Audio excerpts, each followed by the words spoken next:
Beethoven's nice too. I'm Sandy O'Connor, and this is Artist Showcase. This is April 24th, and we are in about a month and a half of rehearsals, although we've done a lot of extras as well. And this is a real rehearsal that you're going to see because it is a process. We have all had to study our lines, study the music. There's a lot of music in this show, and we've had to do a lot of extra rehearsals for that. But what we are doing is having fun, and I relate it to like going to school. You know, in this show, we are all like 6 to 10 years old, and when we go to school, you know, we have fun, but then, you know, we have to learn, and then we have to take a test, and then if we pass that test, well, isn't that the best thing that could happen? And our test will be that we perform it for you on May 17th through the 19th, and you say, yes, you did pass the test. This is Karen Pollock, and she's our pianist. She's a trained pianist. And Karen, tell us a little about, you know, don't sugarcoat it. Tell us about the real challenge of playing piano for this show. The real challenge is meeting with everybody, all the cast, the singers, the soloist, the chorus, and getting together. There's dialogue in between the music. That makes it a challenge. And some of the chords are challenging, and the intervals, and getting them to get the right note is a challenge. But it's a lot of fun. It is, and she's been doing a wonderful job because she's going to be playing throughout the show. Her piano will be probably right where we're standing, and we're so pleased to have live music instead of having to record it or other means that we might use to produce a show. So having this lady has been a real blessing. Now I'm with Sheila Bialka, who's our wonderful director. We call her the Queen of Tart because she does make every scene more fun and more interesting. But you tell us about how you feel about doing this show. This, out of maybe 20 musicals that I've directed, is the hardest show I've ever done. Because you think it's a children's show, and it's not. It's a very sophisticated show, and the music is very, very complex. And because mostly you don't have singers, anybody can hum along and sing a song, but when you get real good singers, they can follow the music and they can learn songs really quickly. Well, most of our people are not musicians. They can't read music. So that's making it doubly hard. But thank God for Sharon. Sharon has really worked them, and they are working hard because, by God, I'm not giving them an inch. They have to. And Sharon's musical background. Sharon's musical background, yeah, she's done wonders with the chorus. She really has. So, apart from the fact that don't want people to think it's a children's show, it's not. Children can come by all means because children are familiar with Charlie Brown. You know, the Great Pumpkin and all those things. But it's more of a sophisticated adult show. It really is, because if you look at the characters, you can correlate them to people that you know. It's very good to see us people our age playing children. I mean, little kids. We're playing like 4 and 5 year olds. So it's really quite interesting to develop a show like this.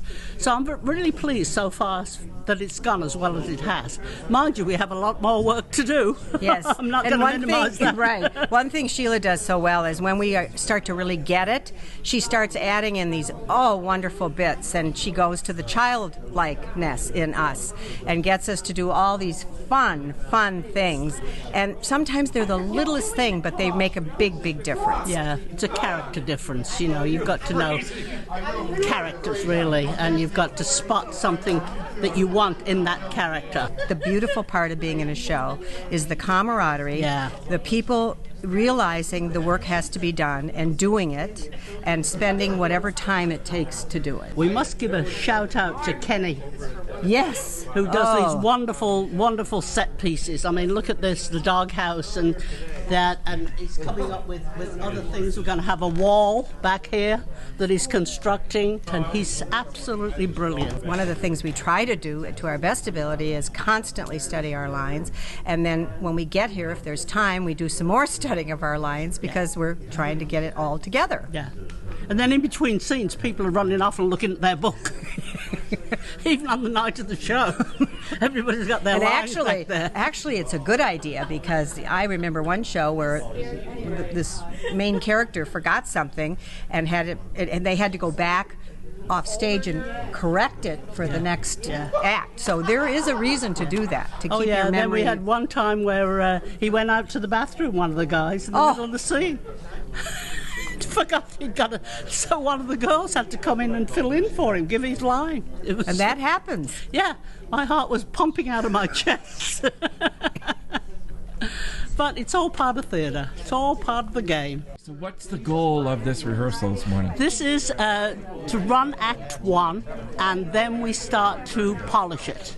Because I think Act 1 now people have their lines, they have the songs. Now we have to start to polish. And that is what takes the time.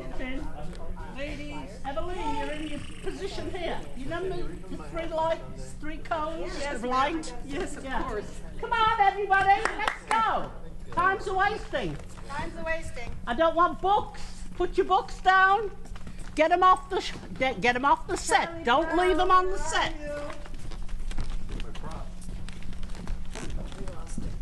No, my props aren't here either. I guess Chris took them home. You're in your 3 cones of light. All right, we're ready? Music.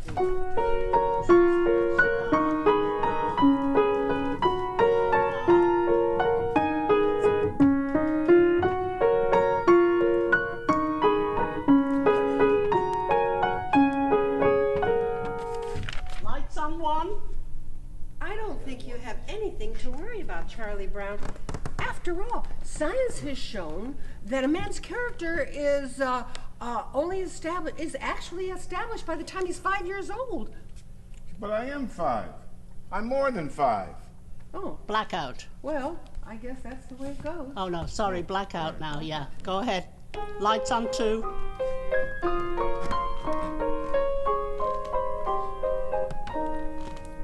The only thing wrong with my big brother Charlie Brown is his lack of confidence, his inferiority, and his lack of confidence. His clumsiness, his inferiority, and his lack of confidence. His stupidity, his clumsiness, his inferiority, and his lack of confidence. Blackout. Lights. Did you know that Charlie Brown has never pitched a winning baseball game? He's never been able to keep a kite in the air. He's never won a game of checkers. And he's never successfully punted a football. Sometimes I marvel at his consistency. I think Charlie Brown has nice hands. It truly is a dog's life, full of many challenges. I try to get excited when that little round-headed kid comes home from school. Now, Frida, I want you to take a good look at Charlie Brown's face. Hold still a minute, Charlie Brown, so Frida can study your face. Now, this is what you call a failure face. See how it has failure written all over it. See how he has the deep, deep lines and the dull, vacant expression in his eyes. Oh, yes, I would say this is the finest example of a failure face you're likely to see in a long while.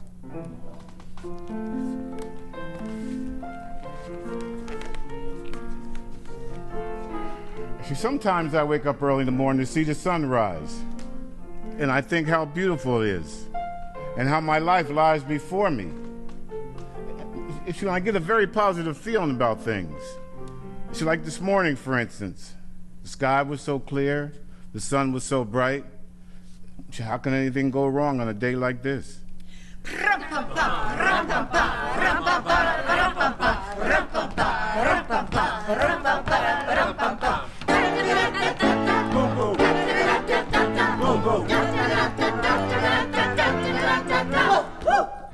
You're a good man, Charlie Brown. You're the kind of reminder we need. You have nobility, and a sense of honor that is very rare indeed. You're a good man, Charlie Brown, and we know you will go very far. It's hard to believe, almost frightening to conceive, what a good man you are. You are kind. kind. You are kind to all the animals and every little bird. With a heart of gold, you believe what you're told. Every single solitary word. You bravely face adversity. You're cheerful through the day. You're thoughtful, brave, and courteous. And you also have some faults, but for the moment, let's just say that you're a good man, Charlie Brown.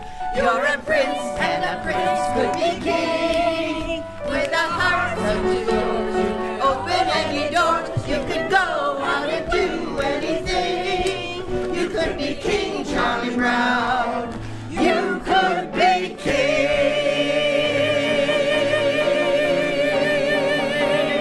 If only you weren't so wishy-washy. Good stage. Good. Yeah. Except for me. Not bad, not bad. Still needs a bit of pizzazz. So you said pizzazz. How are they going to add more pizzazz? Well, they've got to come more alive. They've got to be more lively on the stage. You know, they're all very robotic. You're a good man, Charlie Brown. I want some action. You know, you're a good man, Charlie Brown. You know, rah, rah, rah. Like football games. And what do you think? Oh, it's always, I mean, it's getting better. You can feel it, but I think Sheila's right. We just have to keep getting better, and that's the process. When you rehearse for 2 months and you're here a lot of time, you finally get there.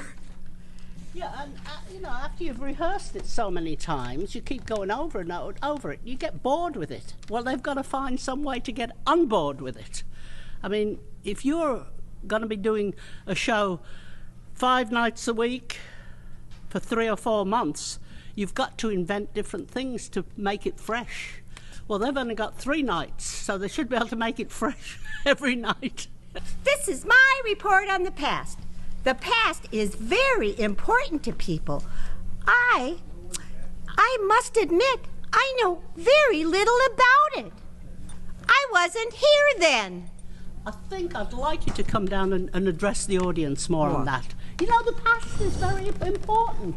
I mean, everybody relies on the past. So come right up and say, come right up and walk down the stage talking to the audience, okay? this is my report on the past. People find the past very interesting.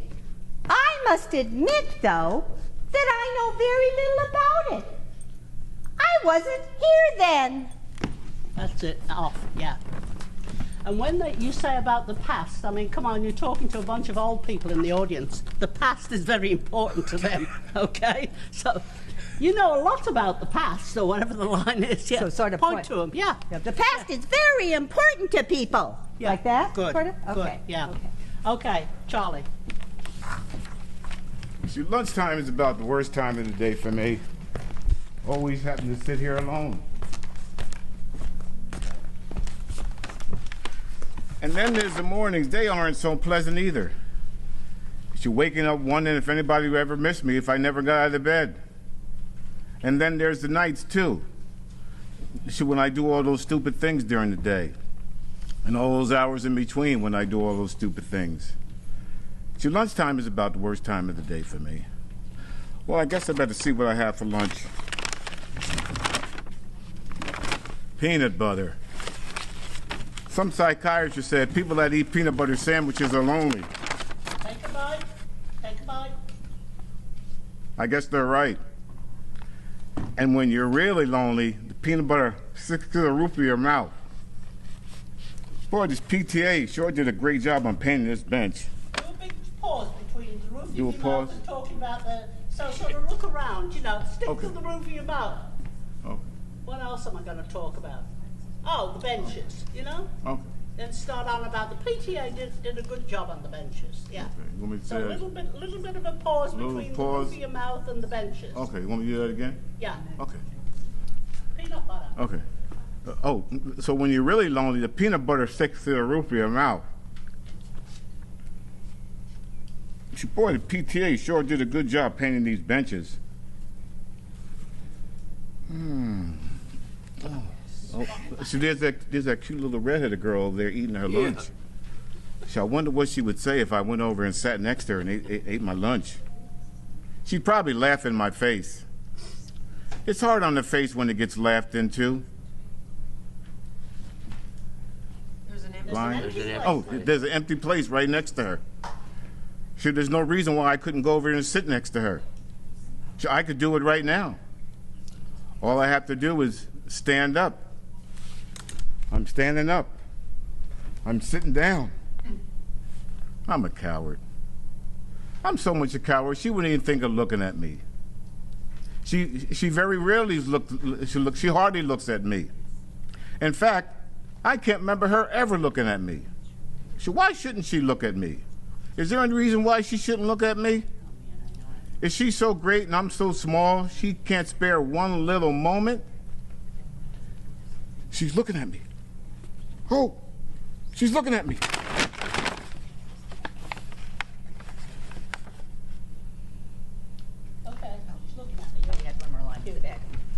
No, Sally, the dress you're thinking of is the one I wore to Lucinda's party. The one I'm talking about is very light blue with a big sash and, well, here. I don't remember. Well, come here. It had a skirt that went like this and the big puffy sleeves and a big sash. Now I remember. Well, that's the one I was wearing when I saw Frida, and she told me she'd seen it. Happiness is a fleeting thing, Sally, but I think that a person can come closer to it by directing the forces of his life toward a single goal, which he should believe in. And I think that a person's search for happiness is not a selfish thing either, because by finding happiness themselves, they can help others to find it. Does that make sense to you, Sally? Well, Twirl your dress on this, yeah. we had spaghetti at our house 3 times this week. No, don't tell her. Tell the audience. Okay. I mean, absolutely blank. Because you I think have you're them, yeah. answering all this philosophical stuff she's talking about, and it's... We had spaghetti at our house 3 times this week. Oh, my God. And off you go. Big eyes, you know. Okay. So why don't you give me the last line? Does that make sense to you? Does that make sense to you, Sally? Well, we had spaghetti at our house 3 times this week. Oh. You give up. I wanted to always be known as athletic. Don't walk around there, right? Yeah, yeah. Always wanted to be known. Always wanted to be athletic. Instead of just walking, why don't you Do something. always wanted to be athletic, you know? Okay. So that's, Okay. Or pretend you're bouncing a basketball. Or... Can I do like something like I always wanted to be athletic? yeah. No? Okay. Take it from your flash position. Okay. Flash. I always wanted to be athletic That's it. and be known as Flash. How's the rehearsal going? Well, actually, I think it's going pretty well. I mean, keep in mind, we're still like 3 or more weeks away. So it's starting to shape up. We still have missed lines and all that. This is what we keep working on, both in rehearsal and outside of rehearsal. So, like, even I have to look at my book to see for sure where I am, you know, and most of us do. And Sheila even mentioned during the show, a lot of times you will have your book back there on a music stand so that you can just refer. At that point, you're just looking for the key entrance so that you know exactly when to be on. I'm Linus. I'm the little boy. I'm the baby. And this is my big sister, Lucy. I think you're having too much fun. He was always inspired by the beautiful sounds of the countryside. Come back here with that ball, you blockhead!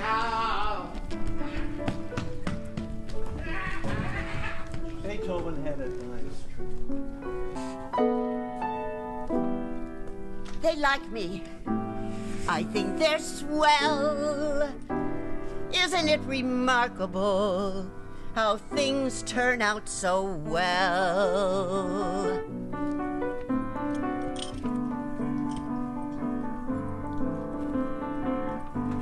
Pretty skies, pleasant day, here I lie, out a day, not bad, not bad at all. Cozy home, board in bed, sturdy roof beneath my head. Not bad, not bad at all. Faithful friends come to greet me. Baby bones scratch my ear. Little birds come to greet me, sitting here on my stomach with their sharp little claws, which are sometimes cold and occasionally painful.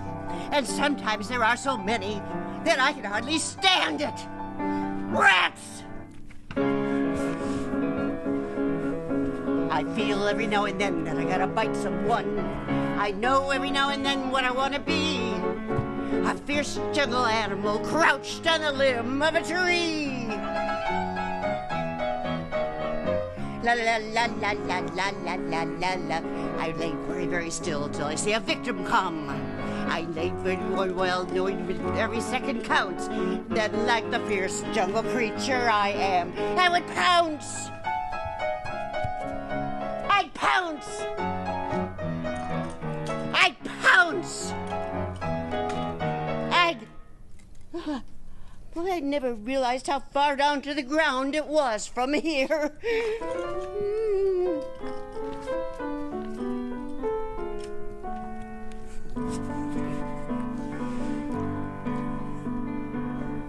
Pretty sky. Not bad. Not bad at all.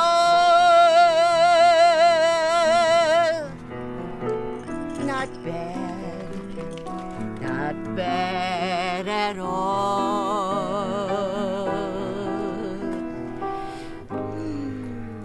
I wonder if it's going to snow tonight.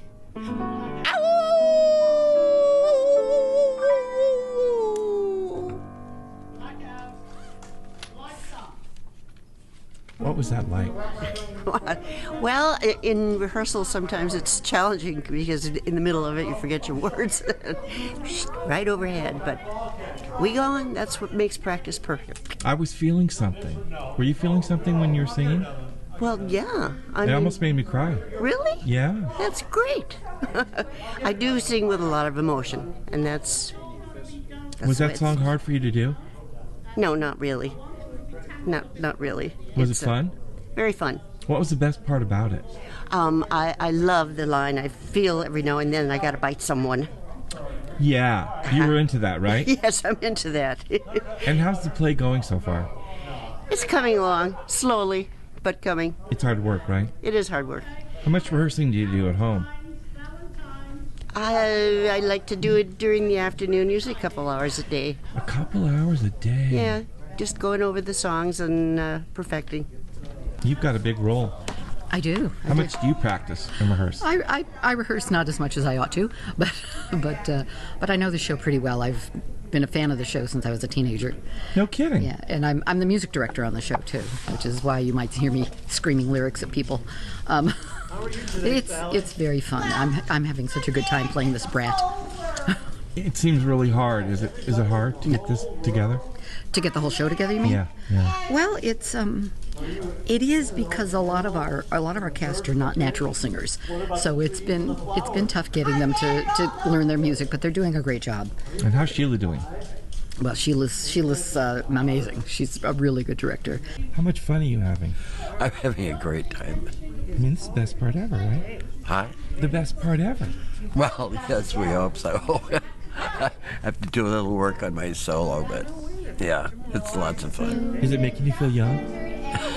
I'm the baby. Right. Yeah. I'm little Linus. I'm Lucy's little brother. Yeah. It's fun. It's very fun. What's the hardest part of the show? What's the hardest part of the show? Yeah. It's all about the same. It's just a matter of learning lines and the music. How much are you rehearsing at home? A lot. Yeah. I think we all do. And we rehearse, we're doing a lot of rehearsals as well. Here on the stage and also One of the fellows home we go to, he has a piano, we practice. And we're also rehearsing on the weekends, so yeah, we've got a lot to do. One more month, so we gotta clean it up. Yeah, but it's good. So I'm here with Alan Williams, who plays the lead of Charlie Brown in You're a Good Man, Charlie Brown. Hello. How's everybody doing out there? We're good. And I'm Sally, his sister. So, Alan, we just want to get a feel, because I know that this is your first show. Yes. So tell us how you feel about this and the process and how you feel about doing it. Well, it's my first theater show. I've been on stage since I was like 10 years old, so I have a little experience on stage, but this is actually my first theater lead role, and it's tough, but it's a good experience. The group I'm working with have been really supportive, so that's a good thing. It's like 4:30 in the afternoon. Mm-hmm. We've been working since 9:30 this morning, but we did have a break.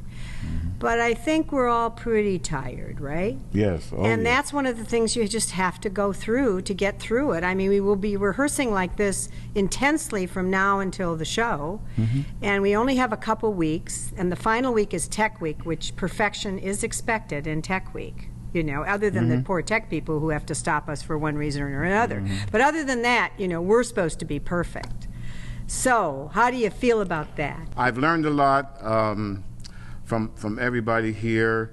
I'm going to need a rest after this, because this is the first time. This is the first time I've ever had to learn lines and act. But it's been very rewarding here. You know, doing this whole theater performance, and I can't wait till it starts. I'm really excited about it. It's funny, it's hilarious. I think people are really going to enjoy this and play. And it's touching, really. too. And yes, the songs are great, and our choir is great. Everybody, the whole show is really, really great. You know what we say in the theater? You want to break a leg? You got it. Yeah. Let's all break our legs. Okay. And then hope we just pull off what we believe we can pull off, and we will do it. You know we will. I think we will. Me too. I think we will. All right. You're a good man, Charlie Brown. All right, thank you, Sandy. I believe that you are going to totally enjoy this and watching us all be kids again. And our goal is to fill these seats to the top and have you walk out of here completely invigorated and happier than when you walked in. My name's Sheila Bialka, and I'm directing this show. And for you people who are not initiated into the ups and downs and the trauma of putting a show on the boards, this that you've just seen, this little commercial that we've done, is not any indication of how the show's going to be. At the moment, it looks like a mishmash to the uninitiated. But if you come and see it with the lights and the sound and the props and everything, you know, to quote Irving Berlin, it's the audience that lifts us when we're down. So we're hoping that you'll be the audience to come and lift us and make this a wonderful show.